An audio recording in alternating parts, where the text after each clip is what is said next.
ebulukwa mmadụ elu ọkwụrụ ma onye mee nke ọma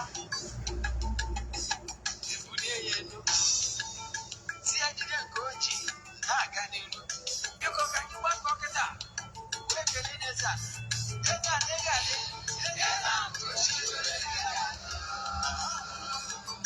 EZE-ANA Ugochi tubelu nwoke ọma na oraifite ị ga-adị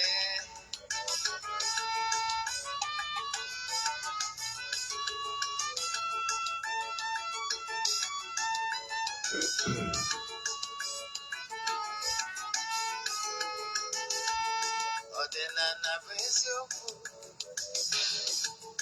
ọdịnala bụ ụzọ ndụ ịma na o nwere olu na-eti mkpu na-asị ụmụ Igbo chigharịa ụmụ Igbo chigharịa kwa mbọsị ọ na-eti n'ụtụtụ n'abalị ọ nọ na nkụzi EZE-ANA Ugochi tubelu onye ọma na oraifite onye mgbasa ozi ọma ọdịnala gaba n'ihu EZE-ANA Ugochi tubelu onye ọma na-eje eme ọnụ ọdịnala bụ ụzọ ndụ gaba n'ihu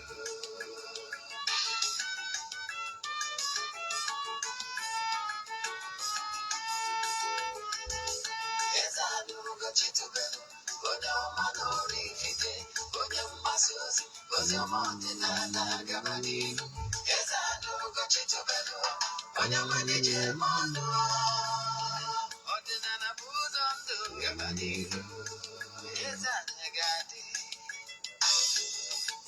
Ugochi tubelu ga-adị Ugochi tubelu temple ọ ya adị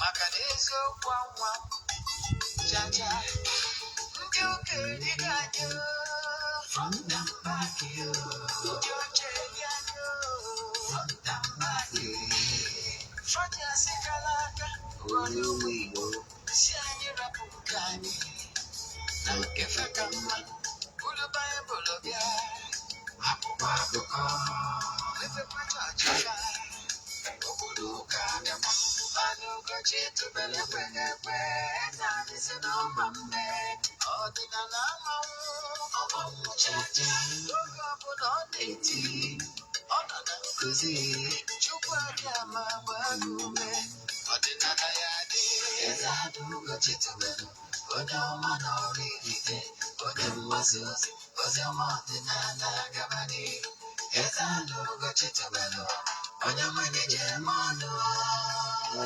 ọdịnala bụ ụzọ ndụ gaba n'ihu EZE-ANA Ugochi tubelu onye ọma na oraifite onye mgbasa ozi ọma ọdịnala gaba n'ihu EZE-ANA Ugochi tubelu onye ọma na-eje eme ọnụ ọdịnala ya dị gaba n'ihu EZE-ANA Ugochi tubelu onye ọma na oraifite onye mgbasa ozi ọma ọdịnala gaba n'ihu EZE-ANA Ugochi tubelu onye ọma na-eje eme ọnụ Ugochi tubelu temple gaba n'ihu EZE-ANA Ugochi tubelu onye ọma na oraifite onye mgbasa ozi ọma ọdịnala gaba n'ihu EZE-ANA Ugochi tubelu onye ọma na-eje eme ọnụ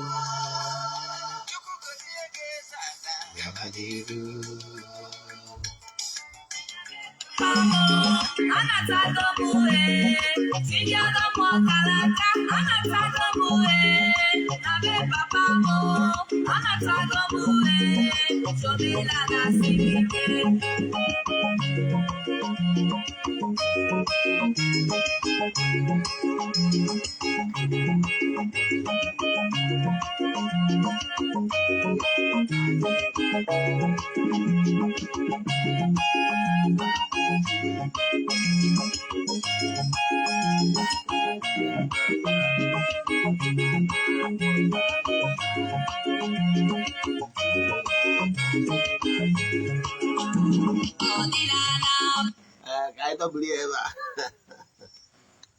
ụmụ Igbo ekele na m ụnụ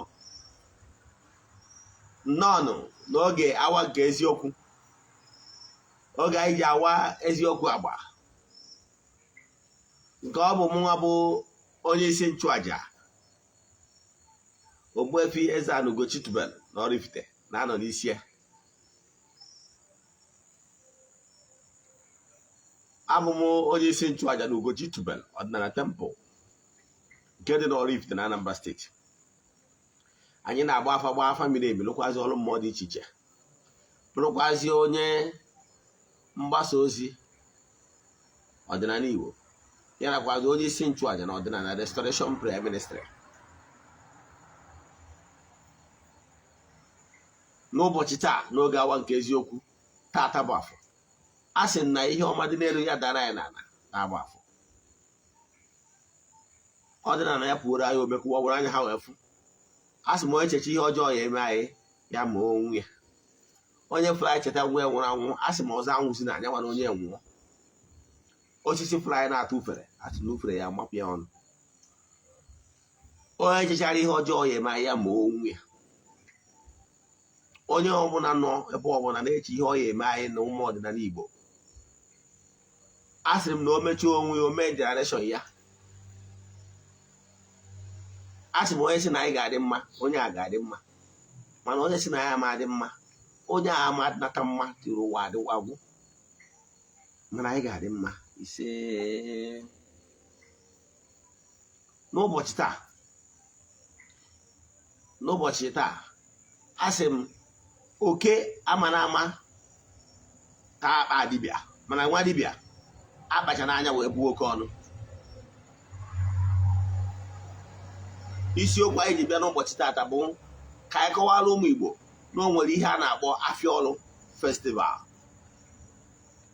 In Igbo calendar, Afia Olu festival dị very important because Afia Olu festival will usher in New Year festival. A ga-azụrịrị Afia, celebrate ya in preparation for thanking the gods of the land for the fruit of the labor. Oge owuwe ihe ubi, oge eji celebrate yam. Yam bụ isi nri ndị Igbo. So na Afia Olu bụ onye amụtalụ New Yam festival. Maka na good morning total, how are you? None n'oge awa nke eziokwu, viewers all over the world, as you are joining, share the link. The only thing you can do to any human being is to let the person come across the truth. I keep saying it. N'ọdịnala bụ ụzọ ndụ. Gịnị bụ ọdịnala? Akọwago m ya, kọwaa ya, kọwakwa ya ọzọ. N'ọdịnala abụrụ ime ihe ọjọọ in any form. I'm talking about the real onye ọdịnala. Agwakwara m gịsị na ọ bụrụ onye ọbụla adị eju ka bụ onye ọdịnala. Nke bụ eziokwu bụ na imejọ ezigbota nwa afọ onye ọdịnala, onye mmụọ so, ụwa ịsa, the sufferness will never stop. Even the person and his generation is cure ide. Nke bụ eziokwu na o nwere agbụrụ nọ taa na-ata afụfụ mpụ na ọtọ ọnụ ha melụ wee megide son of the soil, megide onye ọdịnala, onye aka ya dị ọcha. Akwa anwụ ọ na-ebe na aka ya dị ọcha na onwere ihe emel, and truly na onwere ihe omel. Ịchọ ka imegide. Do you know why there is so many repercussions against that? You know why? Ezumezu mmụọ sienu, mmụọ na-emeri ihe na ndị na-emeri ihe, mmụọ na-eso na ndị na-eso ya. When you sin, ọnya ụtara na agbọrọ ndị ụka gbọrọ sin against Holy Spirit. My admonition today is this: never you soil your hand imegide onye aka ya dị ọcha. Never you soil your hand in equal and innocent blood. Never. onye nwere ihe o mere gị, never you commit any form of vendetta in any form against an innocent person. You know why? Because afụfụ sienu the ọkpụtọrọkpụ, no amount of reparation and restitution will make it easier. So always be very careful in dealing with anybody that is very honest, that have not offended you in any way. In the spiritual realm, there is no scapegoat. There is no way you can justify it, because the person have never offended you indirectly in any way. So therefore, the person does not deserve any form of humiliation whatsoever. That is my short admonition tonight. Dịka nsi wee kwuru, isiokwu anyị bụ gịnị bụ afịa ọlụ n'ala Igbo. Mana bifo anyị gaa n'iru, echefuna na o nwere aja anyị na-achụ kwa ọnwa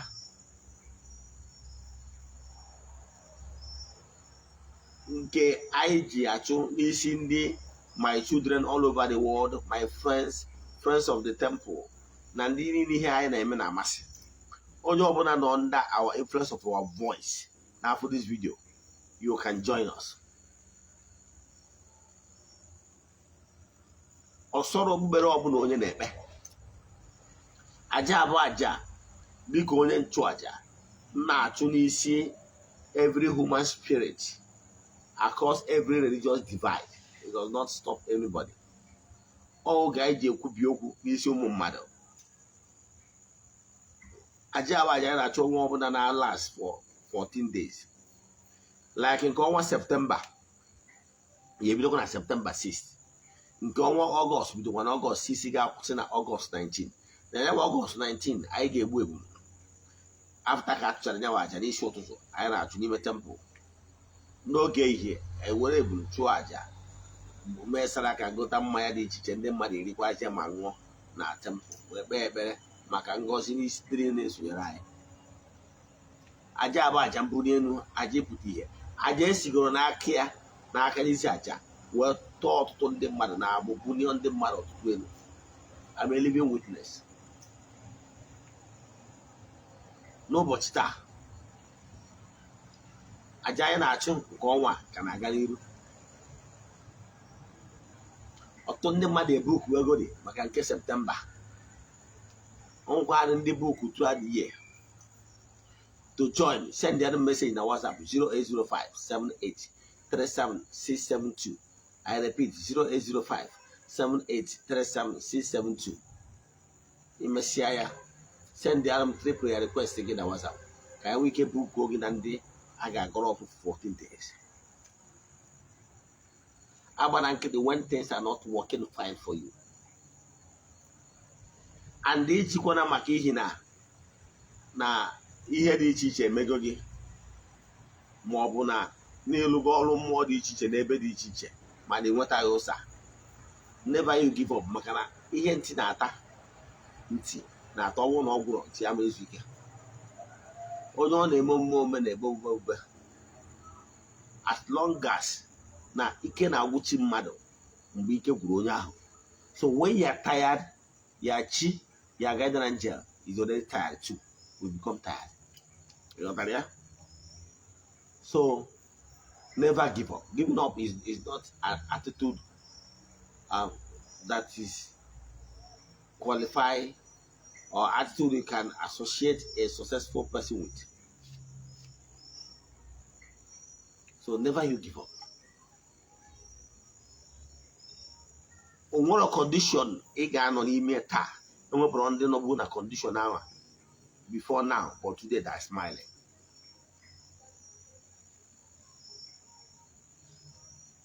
I'm Ogbuefi EZE-ANA Ugochi to oraifite.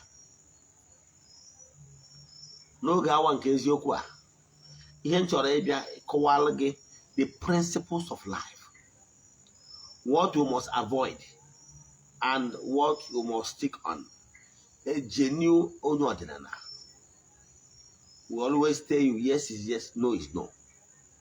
Stick by that. N'ụbọchị taa n'oge awa nke eziokwu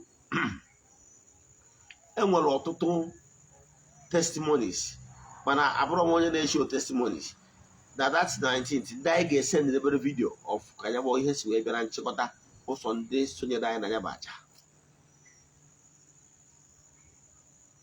nke a bụ ofu na Afia Olu a nke a na-abịa na-ekwu maka gịnị bụ Afia Olu akụwago m ihe gbasara Afia Olu na Afia Olu preparation to thank the Almighty for the year effort.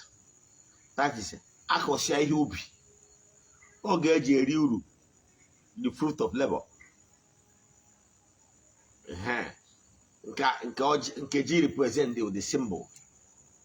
So nkwadobe afia market a na-azụ for people to nwa aṅụrị wee kwadobe maka nyanwụ ememme erimji. Obodo ọbụla nwere ụbọchị onye ji eri ji na oraifite na-eri etu anyị si eri ji wụ a na-eri ji na village by village 4 villages make oraifite na-eri ji ụbọchị nke ha. Erisizie ji like na be anyị bụ Ogbuefi oraifite anyị na-eri ji na 12th of September. Erisizie ji my own village richazie ji, and then I can pick any date for my own Ewalo Mumum ji. So you are free to join us. Then on the 21st of September, the whole town, or if that's a town, Iriwaji. Then minus that one. Then Man Afia Olu, in preparation of that Iriji festival, ga-akpọtụ zụọ azụ ọnụ Ugochi na temple. Afia Olu oraifite na abụba from I think this year video from 29 to 31st, I think. Mana Ugochi na temple. I get Afia Olu na all the days. Mana ụbọchị ga-apụ nnukwute iche Ugochi na temple ga-abụ na 30th. Anya bụ 30th ya nwa. You are all invited. Maka na o nwere onye ihe ọma meelụ. Ịlụtalụ ihe m kwuru some days back. Na o nwere onye anyị rụrụ ọrụ mmụọ nọmba dị anya obodo oyibo. Ihe nche inye testimony a maka na mmụọ gwara m na o nwere ndị nwere ike tap blessing na this testimony chọrọ ishare today. Ihe ọma meelụ onye a emeela ha. The testimony goes this way. Nyabụ nwanyị wu onye Igbo bara Igbo steeti ya afa na mba obodo oyibo. O wee bụ na sometime ending last year ka o nweta my contacts wee chat ya m wee kọọlụ m etu o si ihe ọchịchị obi ya wee sị ya ihe izi a ga-ebu ụzọ mewu spiritual lab ịgba afa gbasịa afa lụwa ọrụ mmụọ n'ụzọ ya lụsịa. O wee sị m na o nwere ihe nnukwute prayer request ya dị ya mkpa. Ihe ahụ dị ya mkpa bụ na ya chọrọ ka ya tụrụ ime ka ya mụọ nwa na ọnya bụ ihe ya agladị na ya ha heart. After ka ya kwuchara ihe a, o wee sị m Eze-Ana nzi ya, o wee sị m na ọ bụrụ na ya dị ime by mention of na ya dị ime ya jee ụlọ ọgwụ confirm ọ na ya dị ime n'ofu ebu. Ya wee bụ afọ ime a 9 months bụchaa afọ ime a mụọ nwa ya n'udo, ahụ adịghị ike, ahụ adị nwunye ike, ofu efi. I think is it November or December. One day, 1 month or so, esi m ofe na-apụta phone m ring and pick ọ bụrụ ya. O wee sị m na site ya so excited kpọọ ya afasị ya gị. O wee sị m na na ọ dịkwa ka ya dị ime na ya ji kit wee nene onwe ya o wee show positive. However, not ya jewu na ọgwụ echi ọ bụ na dọkịta confirm ya ihe a na-eme ka ya rụsịrị ya lụrụ I think about 2 months or so, about 2 months anyị rụsịrị ya ọrụ. Gwa m ya na ọ ga-atụ ime na ọ ga-amụ nwa n'ọnụ na ọ nọ n'obodo a ga-ewetara ihe ọma na mmadụ ama eri oke gbachaa ya ume ngwa ihe mmụọ sị m ngwa ya afta ka ihe a mechara o ruo about 2 months ọ kpọọ m sị m na ya dịkwa ime sị m na ya dị ime. Ụbọchị ahụ jezi ụlọ ọgwụ wee confirm mụọ on Monday ya dọkịta wee confirm ya true na ọ dị ime. O send ya m 100,000 naira si ka e were gbuo ebu wee mesara aka. Mgbe ụbọchị m megota ya ebu ngota ya ebu wee ka mekwasara aka sendikwara ya video of the saraka eme nke bụ eziokwu na onye a is like a daughter to me. It is where we also na one of the ndị anyị na-agọrọ ọfụ na temple almost on daily basis. Maka na o nwere ka mmadụ ga-esi wee were gị mmụọ nọ na temple were ya si one of us. Ọ bụrụ kwasị e nwere ọtụ ndị mmadụ nọ in that ọnọdụ na temple. So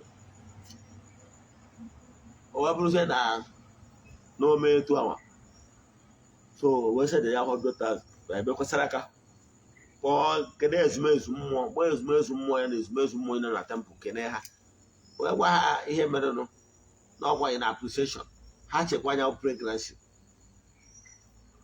bara uru ka nkọzie elu gị mgba niile agbara mana anytime ọ bụla ihe dị ma nlọ ma everything ọgwụkwa masị m ya no problem nchekwa na temple nchekịtasị m ya onwe ndị agha atụ ama ihe ndị emekwa si ya na udo dị na ọya ebuga na ọya amụ ya o wee sị m ụbọchị ahụ sị m na ọ bụrụ na ya gbucha nwa mụọ ya na ya ofu efi so kwucha ya last week ọ kpọọ m last week sị m na ya amụgo nwa na ya mụrụ nwa n'uru na ahụ siri inwe ike sie nwa ya na edischarge ya n'ụlọ ọgwụ na gwa m ụbọchị sị m na ya edischarge ya n'ụlọ ọgwụ after 3 days or so edischarge ya ya ka o ruru yesterday bụ Sunday wee send ya message wee sị m na ego efi ego mgbe ya ị gaghị eji wee mesara aka o send ya the money. So na ya bụ special thanksgiving si n'aka onye a na-ekwu maka ya ga-abịa na 30th of August bụ ụbọchị a na-eme nnukwu festival na Oraifite. Ụbọchị ahụ ka even our gods of our land so I jubilate. So I want them to join us in this glorious testimony. So ọ bụrụ na ị nọ n'ọnọdụ na ị na-achọ nwa ma nwoke ma nwaanyị, yes, enwere mmadụ ise nọ n'ọnọdụ ịkọta ịchọ nwa. Onye ka ji wee repeat this testimony. Enwere mmadụ ise a gosiri m sị na mmadụ ise a na-achọ nwa, and nke bụ eziokwu na mmadụ ise a by their conviction ha ga-eso this testimony a oge na-etere aka ka eru their own. Mmadụ ise,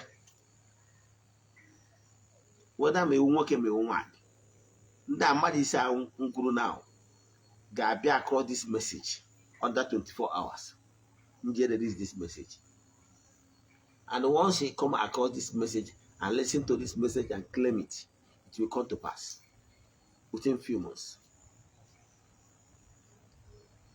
They will still do the needful, and their wife and themselves will conceive. N'aha Chukwu Okike nke pụrụ ime ihe niile. Ọ ihe gbasara afịa ọrụ ka anyị na-ekwu maka gịnị bụ afịa ọrụ. Akụwago m si ihe bụ afịa ọrụ na afịa ọrụ bụ in preparation for nnukwu mmemme eji celebrate the gods of the land. Nwee kọwaa ihe gbasara ihe owuwe ihe ubi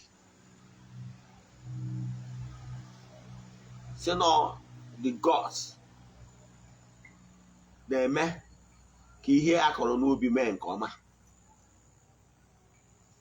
o nwere ebe Chukwu okike na-ekwu na akwụkwọ Leviticus si na ọ bụrụ na ndị mmadụ debe iwu ya mee ihe ekpere n'ikpe na ezi omume na ya ga-ehili their land na anabe ha ka ha bie ezi mkpụrụ na anabe ha ga-amị ezi mkpụrụ. What am I saying? What I'm saying is this. Is the gods of the land na-eme ka ihe a kọrọ n'ubi wee mee. And Chukwu okike na-ekwu na ya bụ Leviticus na ndị niile nupụrụ isi bie ndụ iko that he will curse their land. And na a ga-enwekwa okwu obodo ndị a. Even now, about the ancient book says, now righteousness exalts a nation, and sin is a reproach. You get? So, all of that, ezi omume na-ewuli mba, mana ajọ omume na-akwada mba. My message today is this. Ebe ọ bụrụ ịghọtago na ezi omume na-ewuli mba na ajọ omume na-akwada mba. Have you done anything humanly possible to make yourself available to forces of nature? Have you tried to live a good life and build a good relationship with forces of nature? Ka o wee bala gị. Ndị njelu nke Chukwu bụ ndị na-agagharị na-eme mma. Ndị njelu nke Chukwu bụ ndị na-agagharị na-eme mma. I keep saying it. Make sure that you are not committing any atrocity to desecrate the land. Megana ana bụ isi mmụọ. Onye na-agwụrụ gị ajọ ọgwụ na-azụ ụkwụ n'ala. Onye na-ejere gị ajọ ije na-azụ ụkwụ n'ala. Ajọ dibịa na-agwụnya bụ ajọ ọgwụ na-azụ ụkwụ n'ala. Onye ọbụla na-echere gị ajọ echiche na-eche njọ n'isi gị na-azụ ụkwụ n'ala. Therefore, and the land remains the mother earth. So what you will do is make sure everything humanly possible to be in good rapport with the gods of the land. They are the protector. They are the one that will bless you no matter what. So, ịmara ihe ọbụla obodo gị na-asọ, ana Igbo na-asọ nsọ, na edikiri ya n'ihe a bụ desecrating the land. Avoid it. Because ana they protect. But and the Igbo just anafa anachebe. So do make sure you are in good term with the land. Make sure intentionally you are not hurting the land. Can I well go ziegi? Can I well bless yegi? God gabo ihe ọbụla ihe obibi ubi ọbụla ịkọrọ ka ọ bala gị. Ma a na-ekwu ihe obibi wụ the work of your hands. Ma a na-ekwu ihe ịkọrọ. Ọ pụtara ọsọ oyi ga na-ekwu. Sorry, ọ pụtara ọsọ oyi ga na-ekwu maka farming. Mana ihe ọbụla wụ work of your hands. Oyibo bụ their workshop. Maka na ebe onye na-arụ ka o si eri. Yes.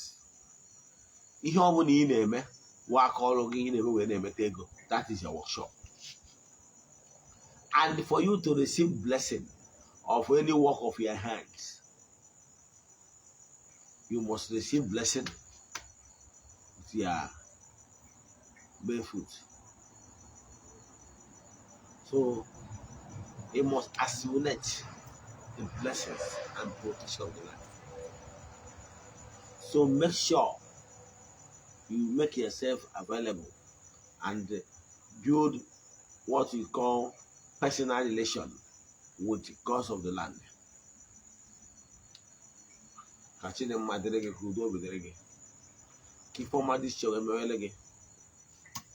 there be favor, let there be upliftment, let there be breakthrough. As we home this year,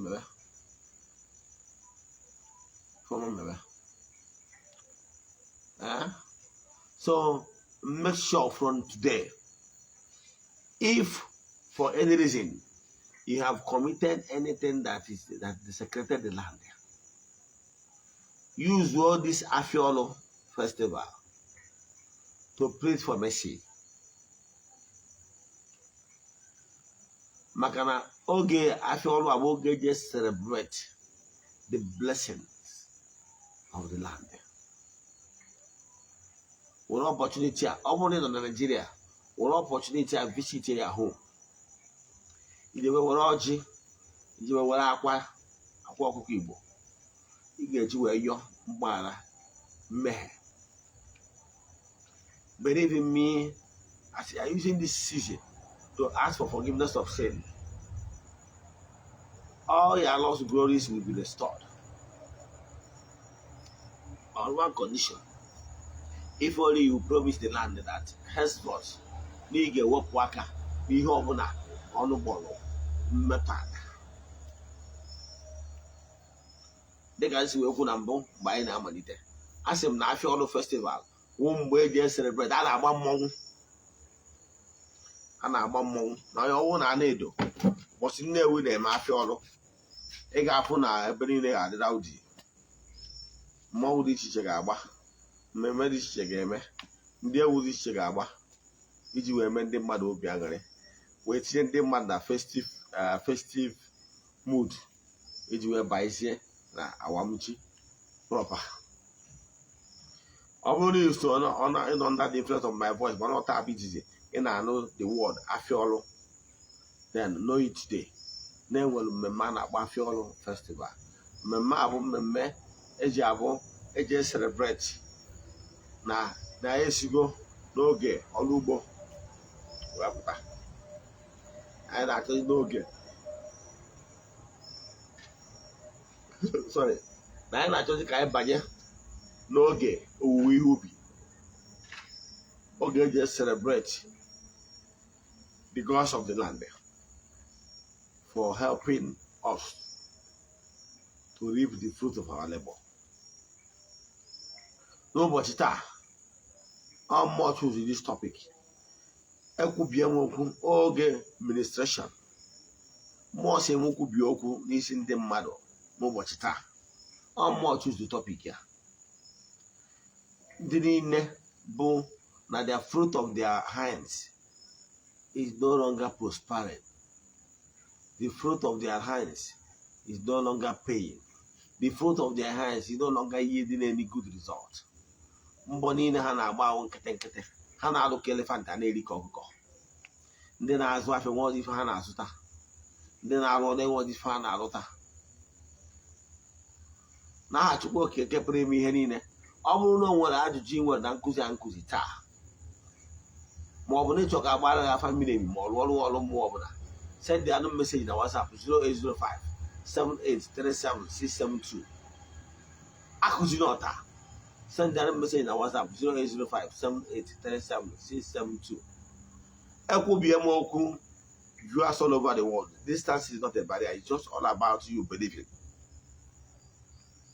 Pick onye isi nchụaja n'ụbọchị tụọ na temple. Ekwubie m okwu ebe ọ bụla ị nọ. Let there be redemption. Let there be upliftment. Let there be breakthrough. Let there be miracle. Ihe ọlụ ebube bido mebe. Let every soul, every spirit that have repented, that have really shown sober, that look, he have done the wrong 10 years back, but today, that he or she have accepted, to come back to his roots of Odinana. Many heroes here. We are putting here there. Let those people receive blessing. Let them be liberated. This time in everybody all over the world. Let there be miracle right now. I release blessing from the name from the Most High, the Creator of the whole universe. I call upon our ancestors to liberate people, people that believe, not people that keep on arguing. I can tell you that there is power in spoken words. Only Mikwero. Makane obere ho gu isi okwu no onya ya ahoro ya anukwa anukwa. By the power of spoken words. Your man eme. O nwere onye a before mechie. O nwere onye a na-akpọ Eli. Eli bụ nnukwu ụkọchukwu. O nwere onye a na-akpọ Anna. Onye a na-akpọ Ekana. Ekana bụ a priest n'ebe ofufe. Nwunye bụ Anna. Mana ha na-achọ nwa. Ha na-achọ nwa. Mana e nwere another higher priest a na-akpọ Eli. Eli wee higher priest.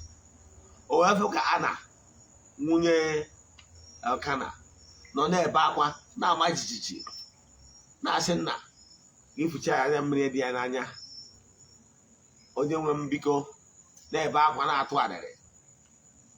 Anna Eli wee bịakwute si Anna echefuta na Anna bụ nwunye ụkọchukwu, obere ụkọchukwu, mana nnukwu ụkọchukwu ụfọdụ ya sị Anna, kedu mgbe ibidokwara ịṅụ mmanya ị na-aka mụrụ etu a? Wee sị onye nwe m, my lord, onweghị mmanya ọbụla m ṅụrụ kama na obi agbawara m. Kedu ihe a bụ mkpa gị obi na-agbawara gị? Kedu ihe ahụ bụ mkpa gị obi na-agbawara gị at this moment? I speak positivity to your life. Let there be new covenant. Let there be new restoration. Let there be new order. Any order that is bringing broken heart. As long as you are accepted to come back to your root. Odinana Bozondo. Mechi Chindo Odinana, gods of our land, the creator of the whole universe. May the power in the spoken words heal you and restore all the lost glories. Now, Eli, Moko, I said, I walk on my own and one. There those who don't know people can't be any who see the cat. Child. Can't the world be new here. The ones he hold up for the man. Now we'll come. Eli, they said, I will focus in Kano be. Much where we lie. Yaku be open issue one ya. Eli, on your cochuku, one and try ya, will go one. One anudo. Kachukwu okike mezuoro gị ihe yọrọ ya. I think that by the power of these spoken words, these spoken words facilitated what people know as miracle. It's an act of endurance. If you don't believe that miracle do happen, yes. What people do call miracle is already ordained natural goodies that's supposed to come to somebody. But with the spoken words of the right person, somebody with the right offer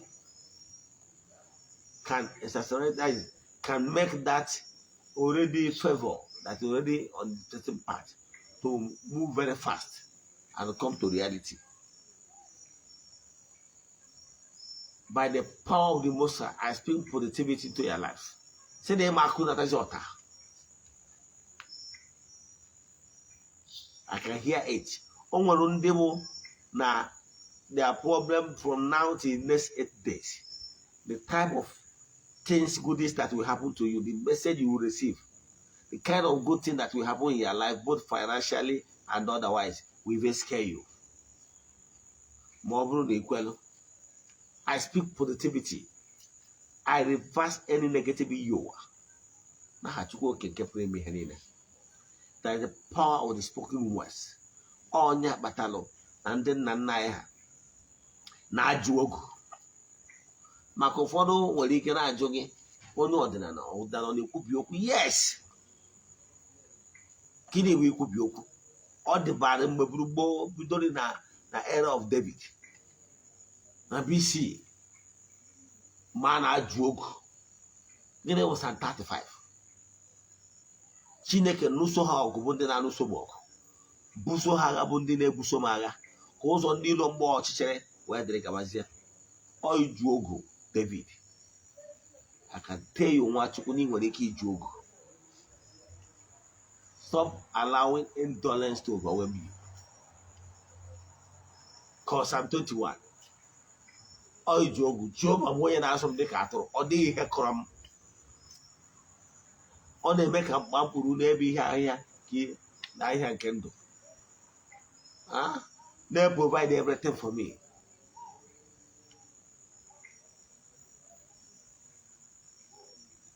Psalm 91. All those psalms will be ajuraju. So never you give up. Iju ogu dị gboo ndị be anyị na-atụ nke anyị n'ilu dịka adage ma ọ proverb. Sị na anyị ga-adị ndụ ka nka na ndụ anyị ga-adị asị ise. Na anyị ga-ejere obodo na ada obodo anyị ga-asị ise. N'ụbọchị njọ na-aga ụzọ, ihe ọjọọ na n'ụzọ, ụkwụ anyị apụ anyị ama asị ise. Na anyị ga-adị ka echi maka na echi adị agwụ agwụ asị ise. Ihe ọma ndị ya dara ya na ọ dara ya pụrụ anyị ome asị ise. Ihe akara akpụ iju okwu, onye ikwubi okwu. Don't allow your shallow mindedness to cover your mind. Ụfọdụ nwere ike sị gị oge ụka ọ na-ekwubi ọdịnala ọ na-ekwubi okwu. Yes, a na-ekwubi okwu kpee ekpere maka na mgbe a na-eme ọdịnala na-eme mmemme alụmdi na nwunye, okwu ka a na-ekwubi na-ekpe ekpere. Mgbe a ga-asị di na nwunye apụta ka ekpere ha ekpere ka gozie ha. The time of testimony na-abịa. Maybe by next week I have time to give testimony. Maka ihe ọma Chukwu Okike mere m. Ụzọ ihe ịtọ ihe Chukwu Okike ime arụ anụwa o mechara ha ncha niile. So obi m jupụtara na aṅụrị. I'm the happiest man on earth because of ihe ma ezumezu mere. Because they have obi m anya na mwepụtara obi m niile. Obi m niile eso ha without reservation. Ekwubie m okwu n'isi ndị niile ji ezi obi wee na-eso n'ọdịnala. Asị nke ihe o meela ụnụ. Asị na akakaka ya mụnụ na jijiji ya mụnụ. Asị na onye na-eche ihe ọjọọ ya eme ụnụ ya ma onwe ya. Asị m na ọmụmụ egbu na mma na onye ike ama natara ya nkọ n'ebe anyị nọ. Ise ka anyị yọrọ ya n'egwu. Ọ ga-adịkwa n'oge awa n'echi na abịa tomorrow. By this time we come with a new interesting topic. In the video, the only thing you can do to share is to share it to your friends. Ka ha so nụrụ ya gazie n'afọ. God in my own Chineke, ya gazie n'afọ. Follow good, God in my own Chineke, ya gazie n'afọ. Nwanne m kwere n'okwu Chineke, kwere ya gazie n'afọ. Odinana bụ God in my own Chineke, ya gazie n'afọ. Nwanne m kwere n'okwu Chineke, kwere ya gazie n'afọ. Odinana bụ God in my own Chineke, ya gazie n'afọ. Odinana bụ God in my own Chineke, ya gazie n'afọ. Ya gazie n'afọ.